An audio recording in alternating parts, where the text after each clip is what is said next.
This video is the final episode of our 4-part series. If you haven't watched the previous ones, we recommend you go ahead and click on the link in the description before watching this video. It is a great mistake to think that a dictator becomes so on account of personal reasons, such as that he had a strong resistance to his father. There are millions of men who resisted their fathers just as strongly as, say, Mussolini or Hitler or Stalin, but who never became dictators or anything like dictators. The law to remember about dictators is, it is the persecuted one who persecutes. The dictators must have suffered from circumstances calculated to bring about dictatorship. Mussolini came at the moment when the country was in chaos, the workmen out of hand, and a threat of Bolshevism was terrifying the people. Hitler came when the economic crisis had reduced the standard of living in Germany and increased unemployment to an intolerable level. And after the great inflation of the currency, although stabilization had come, had impoverished the whole middle class. Both Hitler and Mussolini received their power from the people, and their power cannot be withdrawn. It is interesting that both Hitler and Mussolini based their power chiefly upon the lower middle class, workers and farmers. But to go on with the circumstances under which dictators come to power. Stalin came when the death of Lenin, unique creator of Bolshevism, had left the party and the people leaderless and the country uncertain of its future. Thus, the dictators are made from human material which suffers from overwhelming needs. The three dictators in Europe differ from one another tremendously, but it is not so much they who differ as it is their peoples. Compare the way the German people think and feel about Hitler with the way the Italians think and feel about Mussolini. The Germans are highly impressionable. They go to extremes, are always a bit unbalanced. They are cosmopolitan, world citizens, easily lose their national identity, like to imitate other nations. Every German man would like to dress like an English gentleman. Not Hitler.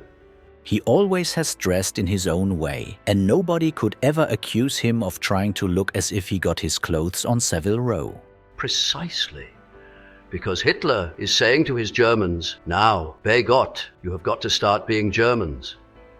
The Germans are extraordinarily sensitive to new ideas, and when they hear one which appeals to them, they are likely to swallow it uncritically and, for a time, to be completely dominated by it. But after a while, they are equally likely to throw it violently away and adopt a newer idea, quite probably contradicting the first one entirely. This is the way they have run their political life. Italians are more stable. Their minds do not roll and wallow and leap and plunge through all the extravagant ecstasies which are the daily exercise of the German mind. So you find in Italy a spirit of balance lacking in Germany. When the fascists took power in Italy, Mussolini did not even remove the king. Mussolini worked not with ecstasy of spirit, but with a hammer in his hand, beating Italy into the shape he wanted it, much as his blacksmith father used to make horseshoes. This Mussolini-Italian balance of temperament is borne out by the fascist treatment of the Jews. At first, they did not persecute the Jews at all, and even now, when for various reasons they have begun an anti-Semitic campaign, it has kept a certain proportion. I suppose the chief reason why Mussolini went in for anti-Semitism at all was that he became convinced that world Jewry was probably an incorrigible and effective force against fascism.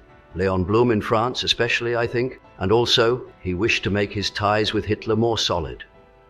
So you see, while Hitler is a medicine man, a form of spiritual vessel, a demi-deity, or even better, a myth, Mussolini is a man. And therefore, everything in fascist Italy has a more human shape than it has in Nazi Germany, where things are run by revelation. Hitler as a man scarcely exists. At any rate, he disappears behind his role. Mussolini, on the contrary, never disappears behind his role. His role disappears behind Mussolini.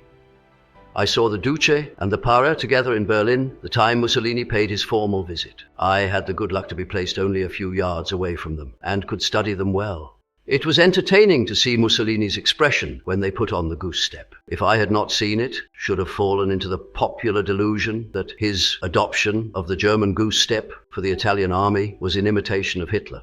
And that would have disappointed me, because I had discerned in Mussolini's conduct a certain style, a certain format of an original man with good taste in certain matters. In comparison with Mussolini, Hitler made upon me the impression of a sort of scaffolding, of wood covered with cloth. an automaton with a mask, like a robot, or a mask of a robot.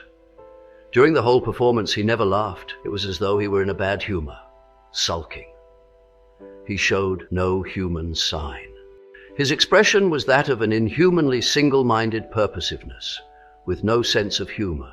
He seemed as if he might be the double of a real person, and that Hitler the man might perhaps be hiding inside like an appendix, and deliberately so hiding in order not to disturb the mechanism. If you enjoyed this 4-part series, drop a like, a comment, and consider subscribing to our channel. See you next week.